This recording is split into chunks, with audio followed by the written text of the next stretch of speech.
Nah, tentunya proses yang nomor 2 ini dalam entry pesanan penjualan ini bisa kita kaitkan dengan video sebelumnya, yaitu tentang pengendalian internal, di mana perusahaan pasti akan memiliki atau memberikan kebijakan-kebijakan terkait tentang aturan-aturan dalam memberikan kredit.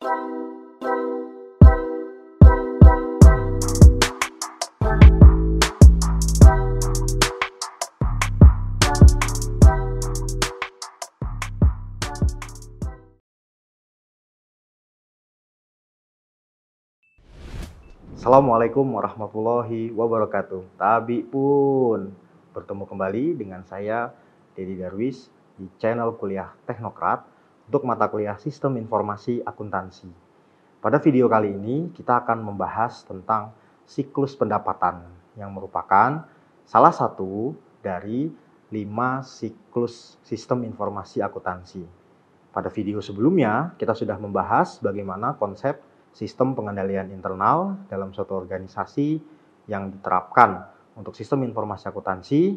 Kemudian pada video sebelumnya juga kita sudah membahas tentang bagaimana SPI yang diterapkan berbasis komputer.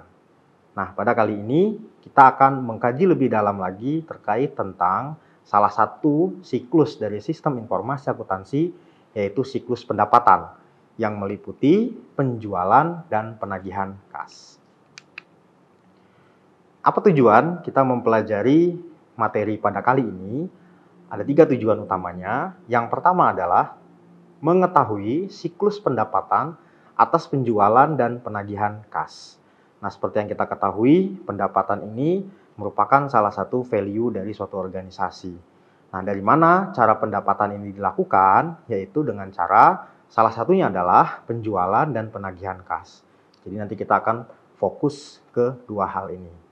Kemudian tujuan yang kedua adalah mengetahui aktivitas bisnis dari siklus pendapatan. Jadi nanti kita juga akan mempelajari bagaimana aktivitas atau rutinitas atau katakanlah prosedur dari siklus pendapatan atas penjualan sampai dengan proses penagihan kas. Kemudian tujuan yang ketiga adalah memahami bagaimana pengambilan keputusan melalui siklus pendapatan. Jadi seperti yang sudah kita ketahui sebelumnya bahwa sistem informasi akuntansi salah satu fungsinya adalah untuk pihak manajemen mempermudah dalam mengambil keputusan. Nah, mengambil keputusan itu banyak caranya. Salah satu caranya adalah melalui sistem informasi akuntansi yang subnya adalah siklus pendapatan atas penjualan dan penagihan kas. Oke, aktivitas bisnis siklus pendapatan. Apa itu siklus pendapatan? Menurut Romney and Steinbach tahun 2015 menjelaskan bahwa siklus pendapatan merupakan rangkaian aktivitas bisnis dan kegiatan pemrosesan informasi terkait yang terus berulang dengan menyediakan barang dan jasa ke para pelanggan, kemudian menagih kas sebagai pembayaran atas penjualan-penjualan tersebut.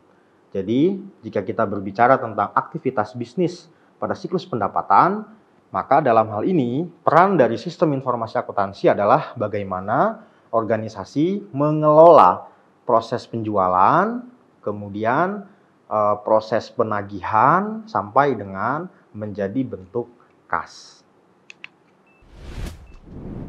Apa sajakah dari 4 aktivitas dasar bisnis yang dilakukan dalam siklus pendapatan? Jadi pada intinya siklus pendapatan ini ada 4 aktivitas utama yang dilakukan. Apa saja? Yang pertama adalah entry pesanan penjualan atau memproses pesanan penjualan. Kemudian berdasarkan pesanan penjualan tersebut dilakukan proses pengiriman atau delivery. Kemudian yang ketiga adalah penagihan dan piutang. Jadi penagihan atas piutang berdasarkan penjualan yang sudah dilakukan, dan yang terakhir adalah penagihan kas atau piutang tersebut itu dijadikan sebagai kas atau pemasukan atau pendapatan. Oke, kita bahas satu persatu dari 4 aktivitas utama siklus pendapatan. Yang pertama adalah entry pesanan penjualan. Nah, proses entry pesanan penjualan itu mencakup 3 tahapan. Jadi ketika kita berbicara prosedur secara generalnya, organisasi yang menggunakan penjualan atas pendapatannya itu di dalam proses memasukkan pesanan atau mengentry data pesanan penjualan ada 3 tahapan. Yang pertama adalah mengambil pesanan dari pelanggan. Nah, mengambil pesanan dari pelanggan ini bisa saja pelanggan itu mengirimkan permintaan barang atau mengajukan penawaran harga. Kemudian berdasarkan dokumen tersebut, pihak organisasi atau perusahaan melihat ketersediaan barang yang dipesan. Jika memang ada, maka akan diproses lebih lanjut. Kemudian jika tidak ada, maka akan dikonfirmasi ke pelanggan bahwa barang ini sedang tidak ada atau tidak ready atau dalam proses inden. Nah, kemudian yang kedua, setelah mengambil pesanan dari pelanggan atau menerima pesanan dari pelanggan, yang berikutnya atau yang kedua adalah memeriksa dan menyetujui kredit pelanggan. Nah, pada umumnya memang dalam proses transaksi penjualan, apalagi kalau perusahaan atau organisasi tersebut levelnya menengah ke atas, itu prosesnya tidak langsung cash pada saat penjualan. Namun ada proses-prosesnya terlebih dahulu yang nantinya akan menjadi piutang atau akan menjadi kredit. Ya, walaupun ada juga yang langsung cash. Jadi sistem cash on delivery ya, atau COD. Ada barang, ada uang, kemudian terjadi prosesnya.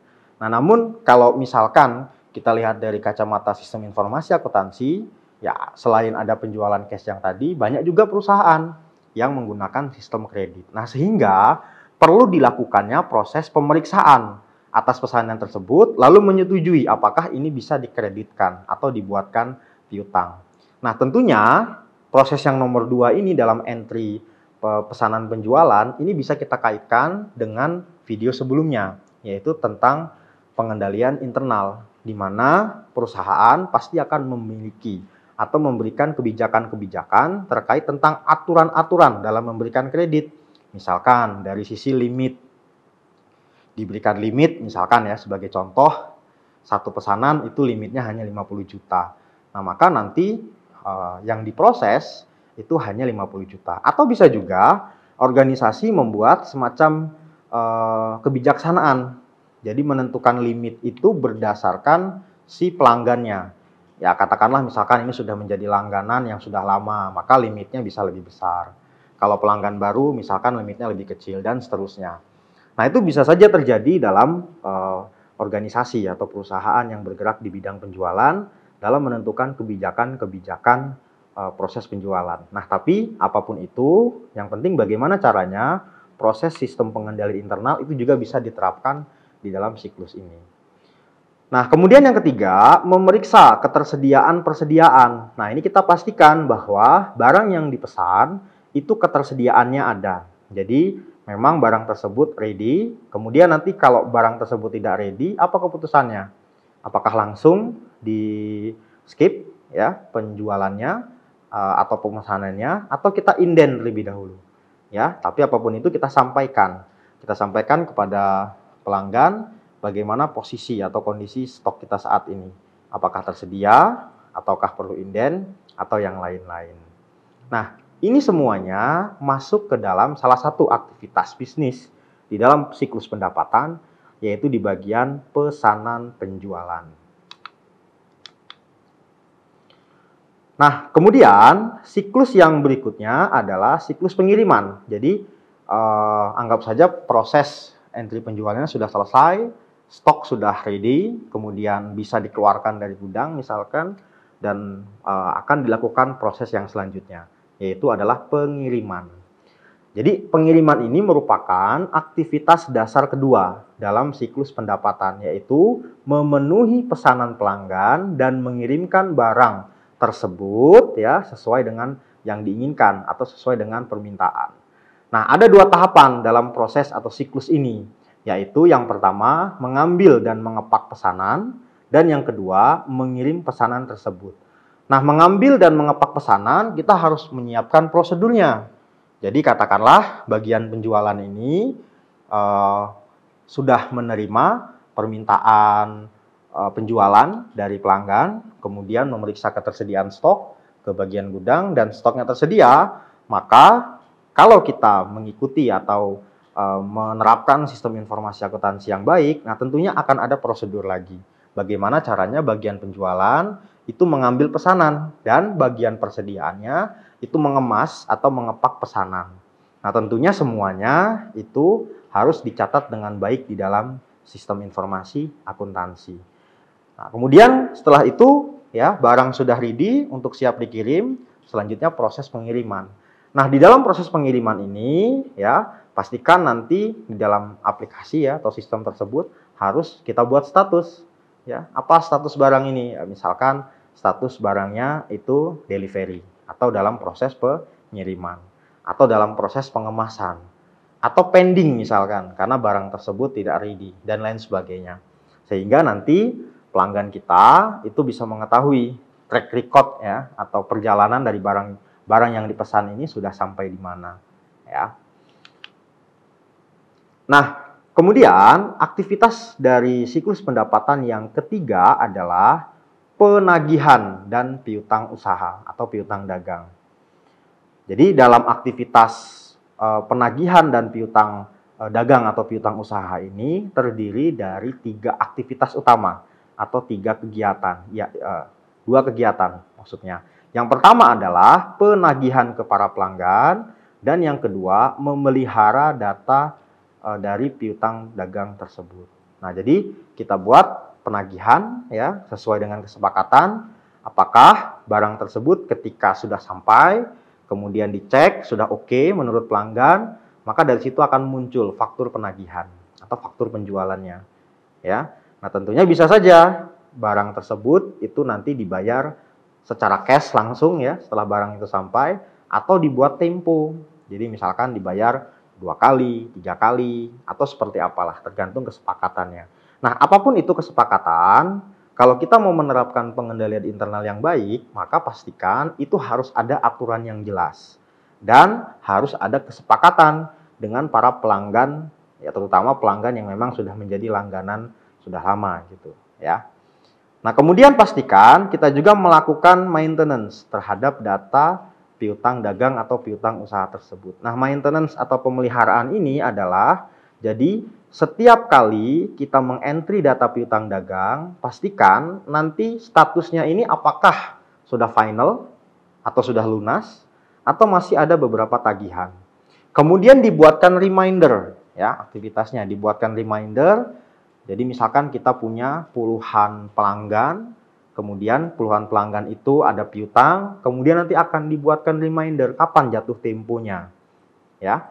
Jadi misalkan pasti setiap pelanggan memiliki jatuh temponya masing-masing.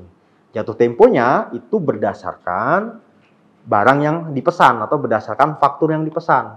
Nah, tentunya nanti ketika pas transaksi yang berikutnya itu bisa saja jatuh temponya bisa berbeda lagi dengan yang sebelumnya. Ya. Nah, yang terakhir adalah di dalam siklus pendapatan yaitu terkait tentang penagihan kas. Nah, dalam penagihan kas ini terdapat 2 kegiatan yang melibatkan satu yaitu menangani kiriman uang dari pelanggan. Ya, yang pertama. Nah, jadi kita itu di organisasi membuat kesepakatan dengan pelanggan. Kira-kira barang tersebut apakah akan dikirimkan melalui kurir atau cash langsung pada saat penagihan piutang ya melalui sales atau bisa langsung transfer via bank. Nah, ketika dia transfer via bank, maka proses yang kedua yaitu menyimpannya ke bank sehingga nanti menjadi kas itu tidak perlu dilakukan lagi. Cukup kita lakukan rekonsiliasi ya atau penyesuaian. Tetapi jika memang proses tersebut itu dilakukan secara tunai melalui sales misalkan atau melalui kasir, maka kita buatkan lagi prosedur bagaimana penyetoran uang ini ke dalam kas di bank, misalkan seperti itu. Sehingga nanti kas di bank akan diupdate sesuai dengan pemasukan yang ada. Nah, itu tadi terkait tentang 4 aktivitas utama di dalam siklus pendapatan.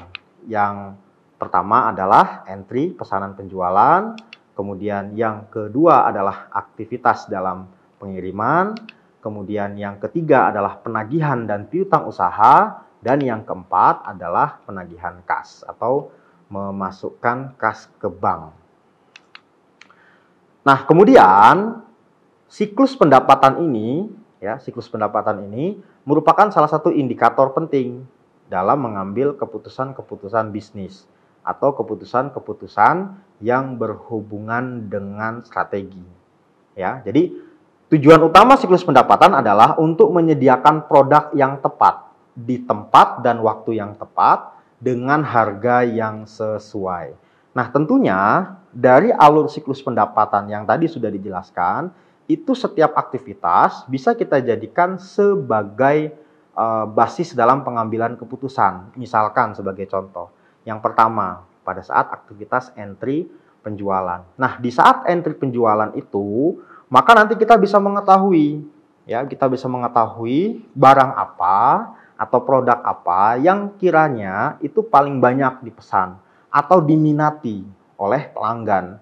Sehingga nanti keputusannya adalah kita bisa memperbanyak barang tersebut karena memang pelanggan ini atau barang ini itu paling banyak diminati oleh pelanggan. Nah, itu salah satu contoh dari keputusan yang bisa diambil melalui entry penjualan. Nah, kemudian nanti menyesuaikan juga keputusan kredit pelanggan, ya, keputusan yang berikutnya dari aktivitas itu. Nah, kita bisa lihat berapa banyak pelanggan kita yang memang sudah jadi langganan lama, sehingga kita bisa menaikkan limit kredit misalkan ya, atau menambah tempo berdasarkan loyalitas pelanggan. Karena tentunya semakin besar loyalitas pelanggan tersebut kepada organisasi ya, kepada perusahaan, maka kita bisa memberikan reward yang lebih sesuai ya, sesuai dengan limitnya. Kemudian bisa juga keputusan dari pengiriman ya. Dari siklus pendapatan aktivitas pengiriman kita bisa mengambil keputusan. Keputusan apa yang bisa diambil? Nah, yaitu kita menentukan kira-kira kurir atau delivery seperti apa yang lebih tepat gitu ya. Apakah kita menggunakan jasa pihak ketiga atau bisa saja kita menggunakan delivery yang kita buat sendiri gitu ya. Yang memang itu dibuatkan khusus untuk perusahaan. Jadi perusahaan punya divisi untuk ekspedisi yang mengirimkan barang-barang. Atau bisa juga menggunakan outsourcing ya. Jadi bekerja sama dengan pihak ketiga yang bergerak di bidang ekspedisi, kemudian barang-barang yang tadi akan dikirimkan kepada pelanggan itu dikirimkan kepada pihak ketiga. Nah, tentunya kan ini menjadi keputusan-keputusan yang strategis ya, berdasarkan untung ruginya atau lebih dan kurangnya, mana yang lebih baik jenis pengiriman yang mau digunakan. Nah, kemudian apalagi contoh pengambilan keputusan yang bisa diambil berdasarkan siklus pendapatan ini. Nah, yang ketiga, penagihan dan piutang usaha. Nah, di penagihan dan piutang usaha ini kita bisa menerapkan beberapa metode ya. Metodenya misalkan kita dengan menggunakan transfer bank ya. Kita bekerja sama dengan bank, kemudian nanti si pelanggan tadi itu mentransfer sejumlah tagihan berdasarkan kode yang kita buat misalkan, kemudian nanti secara otomatis dia akan menjadi kas di organisasi. Dan tentunya yang lain-lainnya. Nah, karena pendapatan ini merupakan hal yang sangat penting untuk dikembangkan, terutama dalam hal pengembangan produk-produk yang itu akan mendapatkan value atau pendapatan yang lebih bagi organisasi. Nah, kemudian apa kebutuhan informasi dan prosedur dari siklus pendapatan ini?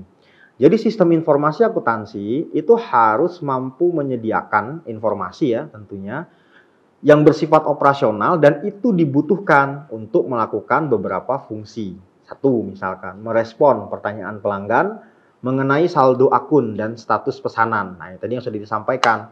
Jadi di dalam sistem informasi akuntansi yang kita bangun ya, pastikan kita harus menyediakan layanan yang bersifat atau berbasis CRM ya, Customer Relationship Management. Jadi bagaimana kita bisa melayani customer setiap waktu ya, secara on time ya, misalkan bisa kita buat fasilitas chatting, membalas semua email-email yang dikirimkan oleh si pelanggan ya, dan itu semuanya dibuatkan sistemnya. Dan lebih bagus lagi kalau itu terkoneksi dengan aplikasi, ya.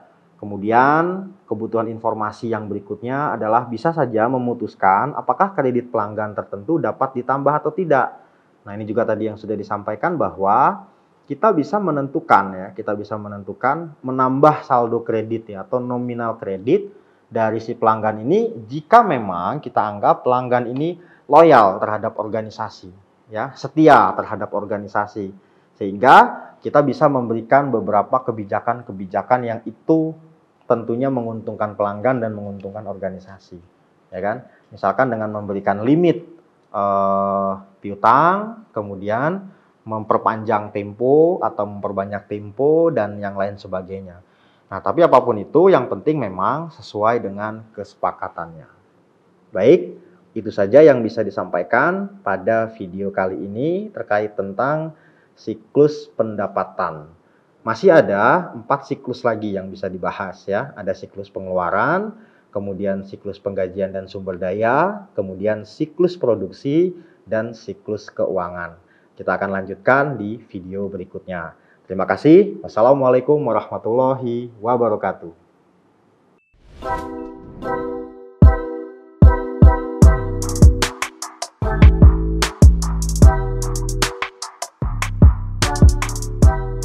Terima kasih sudah menyaksikan video pembelajaran ini. Jangan lupa like, komen dan subscribe, serta nyalakan tanda loncengnya agar kalian tidak ketinggalan informasi update lainnya.